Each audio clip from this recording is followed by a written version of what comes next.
एक लंबे समय पहले एक गांव में नरेंद्र नामक एक आदमी उसके बहन रितिका के साथ एक छोटे घर में रह रहा था।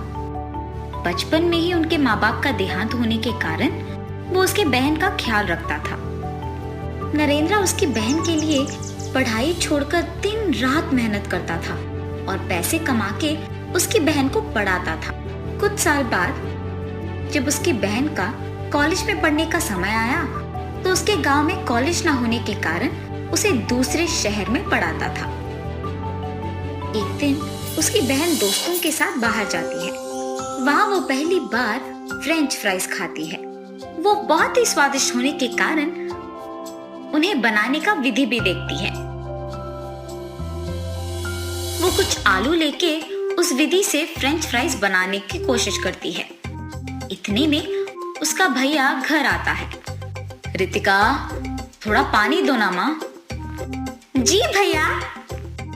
पानी के साथ साथ मैं इन फ्रेंच फ्राइज को भी देती हूँ, फिर उन्हें पूछूंगी कि उनको ये कैसे लगा। और ऐसे वो उसके भैया को तैयार किए हुए फ्रेंच फ्राइज पानी के साथ देती है। नरेंद्र पानी पीकर उन फ्रेंच फ्राइज को देखते रहता है। तब रितिका, भैया वो यूं ही घूरने के लिए नहीं है बल्कि खाने के लिए बने हैं, जरा खा के तो बताओ कि कैसे हैं। उसके बहन के ऐसे कहने पर ये ना जानने के बावजूद कि वो क्या है, नरेंद्र उन्हें खा कर कहता है, कैसे बनाया तुमने ये? बहुत ही स्वादिष्ट है। हमारे गांव में तो मैंने इसे कभी नहीं खाया। भैया इन्हें मैंने ही बनाया। और तब वो उसके भैया को जो कुछ भी हुआ बताती है। भैया मेरे पास एक अच्छा विचार है। क्या है वो रितिका? हमारे गांव में फ्रेंच फ्राइज के बारे में किसी को भी नहीं पता है, इसीलिए हम एक फ्रेंच फ्राइज का दुकान लगा के इन्हें बेचेंगे। तब बहुत लाभ होगा। बच्चे और बड़े इसे एक ही समान पसंद करेंगे और तुम्हें भी ज्यादा काम करने की जरूरत नहीं पड़ेगी। बात तो सही है, मगर इन्हें बनाना तो मुझे नहीं आता है ना रितिका।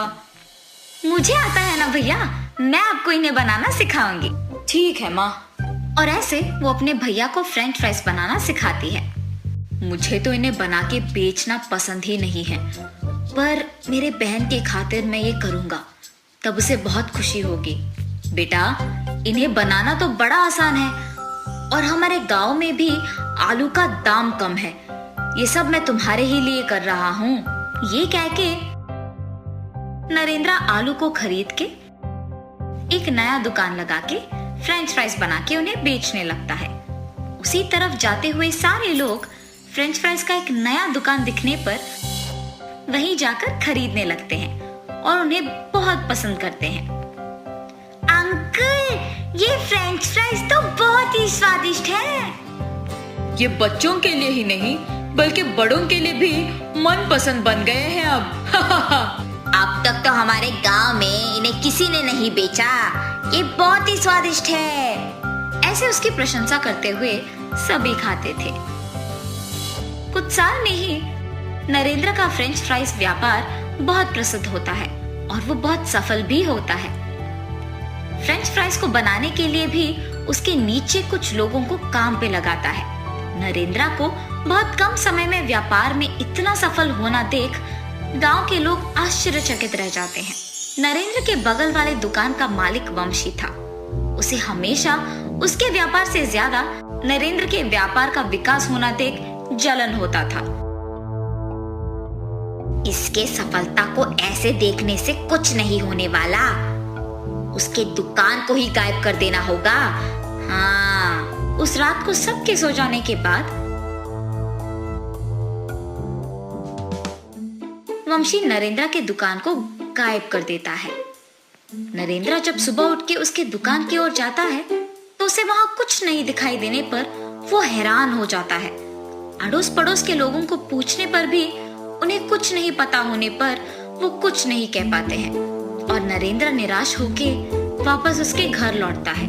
नरेंद्र के घर पहुंचने के तुरंत बाद उसकी बहन कॉलेज से घर पहुंचती है और उसे खुशखबरी देती है कि उसे एक नौकरी मिल गई। लेकिन उसके भैया को दुखी देख पूछती है, भैया क्या हुआ? आप ऐसे क्यों हो? तब नरेंद्र उसे जो कुछ भी हुआ बताता है। आप निराश मत हो भैया, अब मेरा नौकरी लग गया है ना, आप पहले से भी बड़ा फ्रेंच फ्राइज का दुकान लगाइए और इस बार हम अपने दुकान के बाहर एक सीसी कैमरा भी लगाएंगे। कुछ दिन बाद रितिका उसके वादा के अनुसार ही उसके वेतन के पैसों को लाकर उसके भैया के हाथों में देती है। तब नरेंद्र उसी स्थान में पहले से भी बड़ा दुकान लगाता है और बाहर एक सीसी कैमरा को भी लगवाता है। उसका दुकान प्रसिद्ध होने के कारण सभी वापस उसी के दुकान आने लगते हैं और वही फ्रेंच फ्राइज खरीदते हैं। ये देख वंशी वापस उसके व्यापार को छोड़कर नरेंद्र के व्यापार के बारे में दुखी होता है। ऐसे ही कुछ दिन बाद नरेंद्र का व्यापार और उसका विकास देख उसे कुछ न कर पाने के कारण वंशी बहुत दुखी होकर बहुत बीमार पड़ जाता है। मैंने हमेशा नरेंद्र के व्यापार और उसकी उन्नति को देख रोया है, पर खुद के व्यापार पर कभी ध्यान नहीं दिया मैंने। अगर दिया होता तो आज मेरे व्यापार के साथ साथ मेरा भी सेहत ठीक होता, मैं ऐसे बीमार नहीं पड़ जाता। ये सोचते हुए दुखी होता है। इस तरफ नरेंद्र उसके बहन का कहा मानते हुए उसका व्यापार अच्छे से चलाता है। जल्द ही उसका नाम इतना प्रसिद्ध होता है कि अड़ोस पड़ोस के गांव वाले भी वहां आके खाने लगते हैं। रितिका भी उसके भैया की इस नाम को देख बहुत खुश होती है और वो उसका नौकरी करते हुए अपने भाई के दुकान का भी ख्याल रखती है। ऐसे ही वो दोनों भाई बहन मेहनत करते हुए खुशी से जीते हैं। एक लंबे समय पहले एक गांव में विनोद और सावित्री नामक पति पत्नी रहते थे। उनके साकेत और प्रणवी नामक 2 बच्चे भी थे। विनोद एक छोटा नौकरी करता था। विनोद को पता था कि उसकी पत्नी बहुत बुद्धिमान और तेज है, इसीलिए उसे हर काम में बहुत प्रोत्साहित करता था। हर वक्त सिर्फ घर के काम करते हुए समय बिताने के बदले सारे काम जल्दी खत्म करके मैं रोज नए प्रकार के व्यंजन बनाने की कोशिश करूंगी।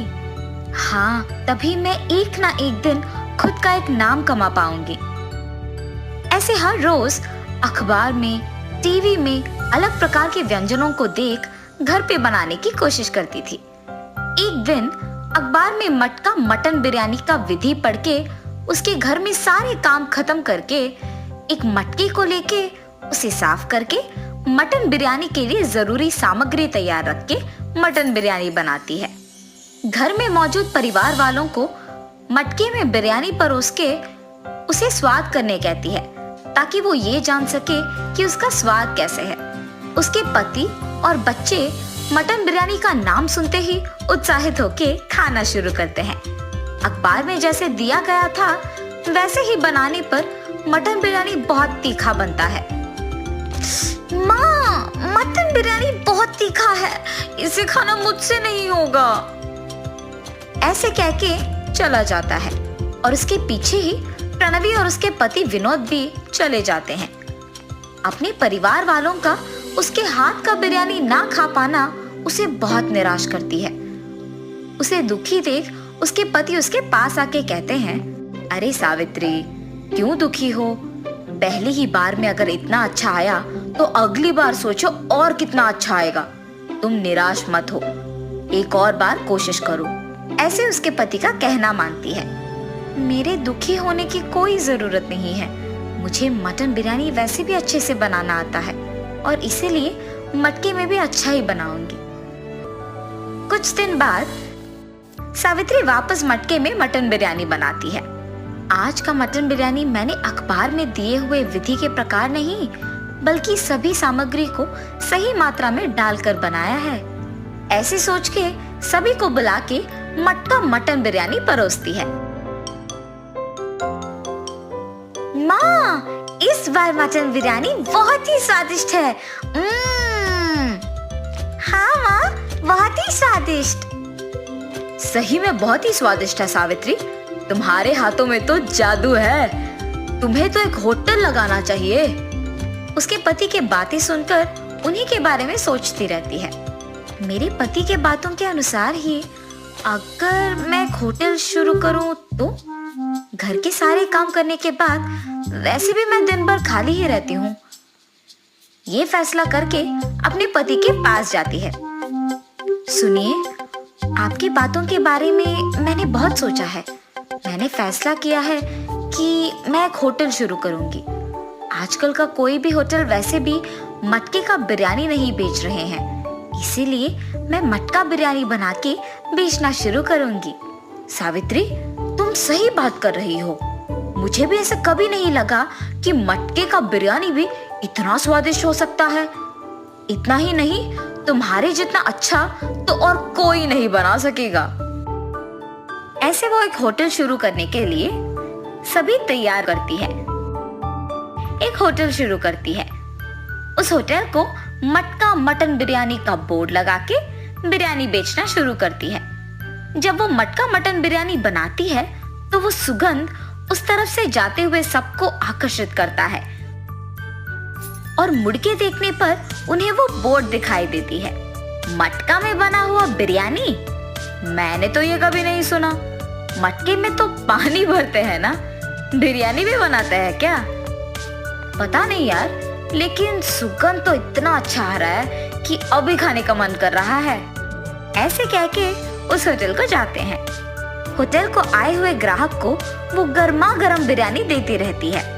मटका मटन बिरयानी मतलब हमने कुछ और ही सोचा, और ये तो बहुत ही स्वादिष्ट है। हाँ, मैंने भी इतना स्वादिष्ट बिरयानी अब तक नहीं खाया। हाँ यार, मटका मटन बिरयानी सच में बहुत स्वादिष्ट है।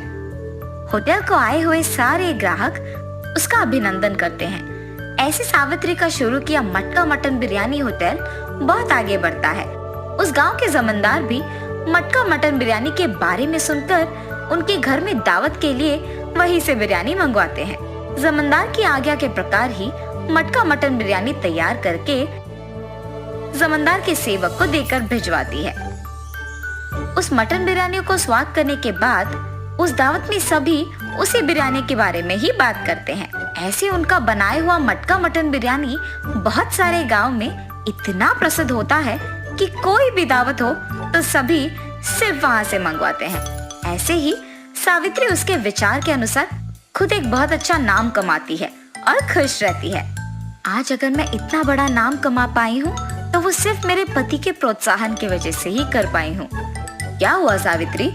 बहुत समय से देख रहा हूँ, बहुत गहरी सोच में पड़ गई हो। आज अगर मैं इतनी खुश हूँ तो सिर्फ आप ही की वजह से। जब मैं निराश हुई तो आप ही ने मुझे प्रोत्साहित किया, आपने मुझे बहुत सहारा दिया। आज उसी की वजह से मैं इतना नाम कमा पाई हूँ। उसके बाद से विनोद अपना नौकरी छोड़ के होटल को संभालने लगता है। जो भी होटल से बिरयानी मंगवाता है उन्हें खुद मटन बिरयानी देता है और ऐसे वो दोनों खुशी से जीते हैं। एक लंबे समय पहले रामपुर नामक एक गांव में विश्वनाथ और मुकेश नामक दो आदमी अगल बगल के घरों में रहते थे। विश्वनाथ उनका सरकारी नौकरी छोड़कर घर पे ही रहते थे और मुकेश एक बीमा एजेंट की नौकरी करते थे। मुकेश के नित्या और राजेश नामक दो बच्चे थे। उनको बच्चों से बहुत प्यार होने के कारण वो उनके लिए सब कुछ लाके देता था। मुकेश को पौधों से भी बहुत प्यार था, इसीलिए वो उसके घर के सामने के बागीचे में अलग प्रकार के पौधे उगाता था। विश्वनाथ अकेले रहता था और इसी कारण उसे पता नहीं चलता था कि वो क्या करे और यूं ही दुखी रहता था। मैं ऐसे खाली ही पड़ा रहूंगा तो ऐसे ही सोच में पड़ के दुखी हो जाऊंगा, इसीलिए मुझे अपने आप को व्यस्त रखने के लिए कुछ काम करना होगा। ऐसे वो काम की सोच में पड़ जाता है। हाँ, अगर मैं अपने घर के सामने एक बागीचा बनाऊंगा तो उनमें अलग प्रकार के पौधे लगाकर उन्हें बेच सकूंगा और इतना ही नहीं, मेरा सारा वक्त पौधों को संभालने में ही जाएगा।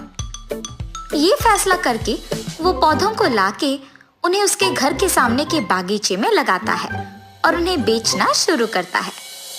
उसके पास अलग प्रकार के पौधे मिलने के कारण सभी उसी के पास आके पौधे खरीदते थे।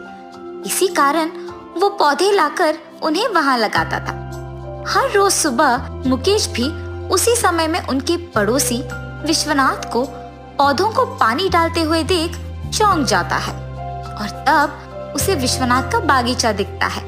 मुकेश अपने पौधों को ज्यादा पानी डालने के कारण वो बहुत ही सुंदर दिखते थे, लेकिन विश्वनाथ उनके पौधों को बस जितना जरूरी था उतना ही पानी डालने के कारण वो दिखने में उतने सुंदर नहीं थे। मैं अपने पौधों को उनसे ज्यादा पानी डाल रहा हूँ, इसी कारण मेरे पौधे दिखने में बहुत हरा भरा और सुंदर है। ये सोचकर उनके पौधों को पानी डालकर वहाँ से चले जाता है। कुछ देर बाद मुकेश विश्वनाथ के पास कुछ लोग आकर उससे पौधे खरीद के जाना देखता है। मेरे पड़ोसी विश्वनाथ पौधों को कब से बेचने लगे? मुझे तो पौधों से प्यार है, इसीलिए मैं अपने नौकरी के साथ साथ ये काम भी कर रहा हूँ। और अगर मैं इन पौधों को बेचने लगूंगा तो इनसे ज्यादा मेरे ही पास पौधे बिकेंगे। हाँ, सारे लोग मेरे ही पास आएंगे। और उसके फैसला के मुताबिक ही अगले दिन वो भी अलग प्रकार के पौधे लाकर उसके बागीचे में लगाता है और विश्वनाथ के ही तरह वो भी उन्हें बेचने लगता है। उसकी सोच के ही अनुसार सभी लोग पौधे अच्छे दिखने पर मुकेश के पास आकर ही उन्हें खरीदते थे।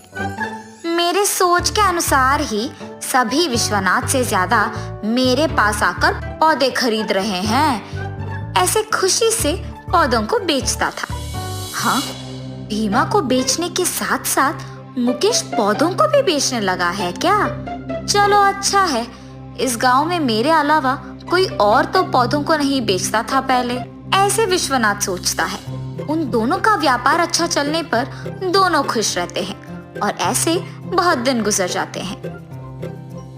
एक रात को अचानक एक भयानक तूफान शुरू होता है।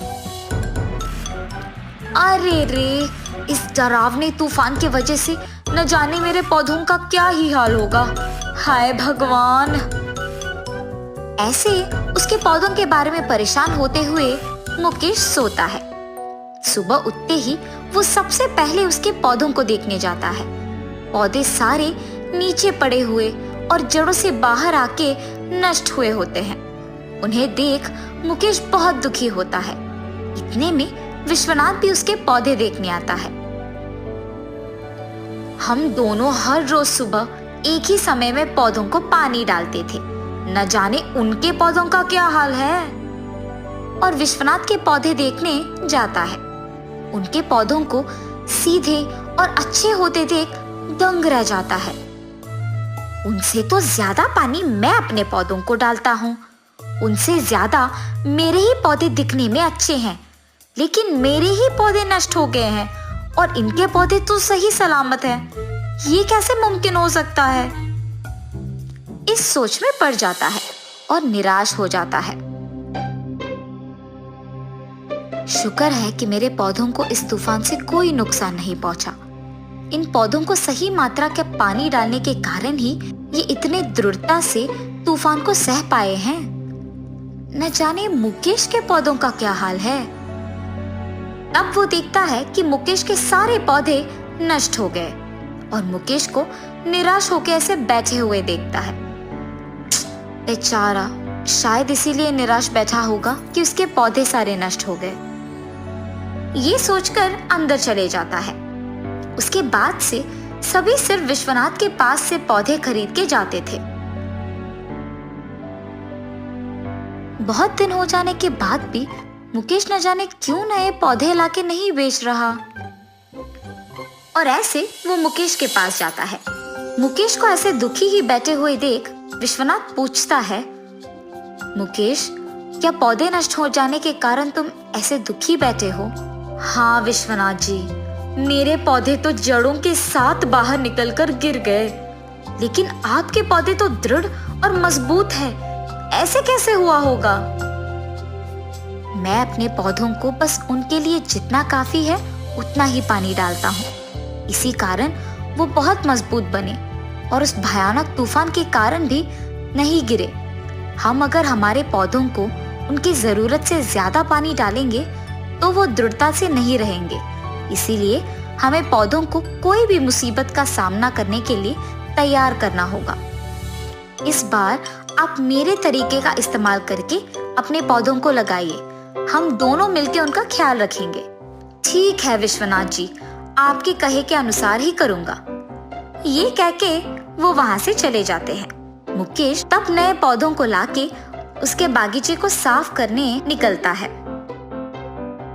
अगर मैं बागीचे को अकेले साफ करूंगा तो बहुत समय लग जाएगा। और तब वो उसके बच्चों को बुलाता है। जी पापा, चलो आओ बेटा, इस बागीचे को साफ करने में मेरी मदद करो। पर पापा, हमें तो ये सब करना नहीं आता, आप हमें सिखाइए और हम आपका कहाँ मानेंगे। ठीक है बेटा, बस मैं जैसे करता हूँ वैसे ही करो। वो तीनों मिलके बागीचे को साफ करते हैं। ये सब देख विश्वनाथ जी, पौधों के मामले में ही नहीं बल्कि बच्चों के मामले में भी हमें यही करना है। उन्हें ऐसे बड़ा करना है कि वो कोई भी मुसीबत का सामना कर पाए, तभी वो सारा काम करना सीखेंगे। अगर लाड ज्यादा करेंगे तो जब उन पे मुसीबत का साया पड़ेगा तो वो कमजोर पड़ जाएंगे और उसका सामना नहीं कर पाएंगे। इसीलिए उन्हें भी दृढ़ और मजबूत बनाना होगा ताकि वो हर मुश्किल का सामना कर पाए। तब से मुकेश विश्वनाथ जी के सलाह के अनुसार बच्चों का और पौधों का अच्छा ख्याल रखते हुए उन्हें हर मुसीबत का सामना करने के लिए तैयार करते हैं और वो सभी खुशी से उनका जीवन बिताते हैं। तो इस कहानी का नैतिक क्या है? अगर हम इन पौधों को बच्चे समझेंगे तो इस कहानी से आपको ये समझ आएगा कि बच्चों को प्यार के साथ ही मुसीबत का सामना करने के लिए तैयार करना बहुत जरूरी है। अगर उन्हें कोई काम नहीं करने देंगे या सिखाएंगे नहीं तो वो भविष्य में अपने आप कुछ नहीं कर पाएंगे और मुश्किलों का सामना नहीं कर पाएंगे। इसीलिए उन्हें प्यार, अनुशासन और शिक्षण सब कुछ सही मात्रा में सिखाना जरूरी है। चंद्रबाबू पैसे कमाने के लिए हैदराबाद जाता है। वहाँ एक व्यापार शुरू करने के लिए गहरी सोच में पड़ जाता है। चाय पीने के लिए बाइक पे निकलता है। सर्कल के पास ट्रैफिक पुलिस कुछ लोगों को समझाते रहता है। उसी तरफ जाते हुए चंद्रबाबू को पुलिस पकड़ लेता है। सर क्या हुआ, आपने मुझे क्यों पकड़ा? तुमने हेलमेट नहीं पहना और वो कानून के खिलाफ है, इसीलिए मैंने तुम्हें रोका है। गलती हो गया है सर, इस बार के लिए माफ कर दीजिए। ठीक है, फाइन भर के जाओ। फाइन कितना है सर? 500। उसके बाद चंद्रबाबू चाय पीने के लिए जाता है। चाय पीते हुए उसे एक विचार आता है, वैसे तो मैं यहाँ एक व्यापार शुरू करने के लिए आया हूँ ना, तो क्यों ना मैं एक हेलमेट का दुकान खोलूं। चंद्रबाबू का दुकान तैयार हो जाता है और खुलने के बाद हर रोज बहुत सारे ग्राहक आते हैं। इसीलिए वो एक भरोसेमंद को दुकान में काम करने के लिए लगाता है। उसका नाम संतोष है। मैं बाहर काम पे जा रहा हूँ संतोष। जी साहब, मैं यहाँ दुकान संभालूंगा। ऐसे कुछ दिन बीत जाते हैं। उसका व्यापार अच्छा चल रहा था और बहुत लाभ भी आता है। लाभ को देख संतोष लालची बन जाता है। हमेशा की तरह चंद्रबाबू जब कुछ काम पे बाहर जाता है तो उस समय में संतोष कुछ पैसे चुरा लेता था दुकान से और चंद्रबाबू को कोई शक नहीं होता है।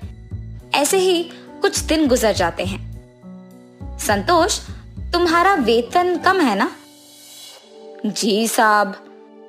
ठीक है, अब से तुम्हारा वेतन होगा 10,000 रुपए। बहुत बहुत शुक्रिया साहब। अब से इस दुकान का ख्याल तुम्हें ही रखना होगा, ठीक है? मुझे गांव जाना होगा, वहां कुछ काम है। 10 दिन बाद आऊंगा। जी साहब, आपके आने तक मैं दुकान का बहुत अच्छा ख्याल रखूंगा। चंद्रबाबू के गांव जाने के बाद हर रोज के पैसे में से आधा संतोष ले लेता था।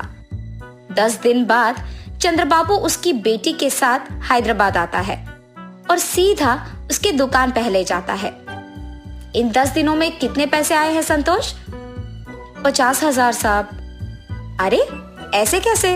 हर रोज का हमें 10,000 मिलता था ना, इतना कम कैसे हो गया? चंद्रबाबू को उस पर शक आता है, मगर वो कुछ कहे बिना वहां से चले जाता है। क्या हुआ पापा? कुछ नहीं बेटी, मेरे गांव आने से पहले हमारा दुकान लाभ में चल रहा था, लेकिन इन 10 दिनों में बहुत कम हो गया है। लगता है कि हेलमेट ज्यादा नहीं बिक रहे हैं। पापा, शायद संतोष कुछ पैसे ले रहा है। अरे नहीं नहीं, वो ऐसे नहीं करेगा, बहुत ईमानदार है वो। अच्छा ठीक है पापा, आप आके पहले खाना खा लीजिए। सुबह के समय में दिव्या दुकान को किसी के आने से पहले एक सीसी कैमरा लगवाती है और वहां से चले जाती है। हमेशा की तरह रोज के पैसों में से कुछ संतोष ले लेता है और ये सब दिव्या सीसी कैमरा के फुटेज में देखती है। लेकिन सीसी कैमरा के बारे में दिव्या के अलावा और किसी को नहीं पता था। दिव्या उसके पिता को ये सब दिखाती है और चंद्रबाबू को बहुत गुस्सा आता है। संतोष, तुमने मुझे धोखा क्यों दिया? मैंने कुछ नहीं किया साहब। हर रोज दुकान से तुम ही पैसे निकाल रहे हो। अयो नहीं साहब, मैंने नहीं लिया। ये लो सबूत। उसे देख संतोष के मुंह से एक शब्द नहीं निकलता है। मुझसे बहुत बड़ी गलती हो गई है साहब, मुझे माफ कर दीजिए। तुम्हारे भरोसे पे मैंने इस दुकान को छोड़कर अपने गांव गया हूं और तुमने मुझे धोखा दिया। अब तुम्हारा यहाँ कोई जगह नहीं हो सकता है। अगर कोई हम पे भरोसा रखता है तो हमें उनका भरोसा ऐसे नहीं तोड़ना होगा। धोखा देना बुरा है।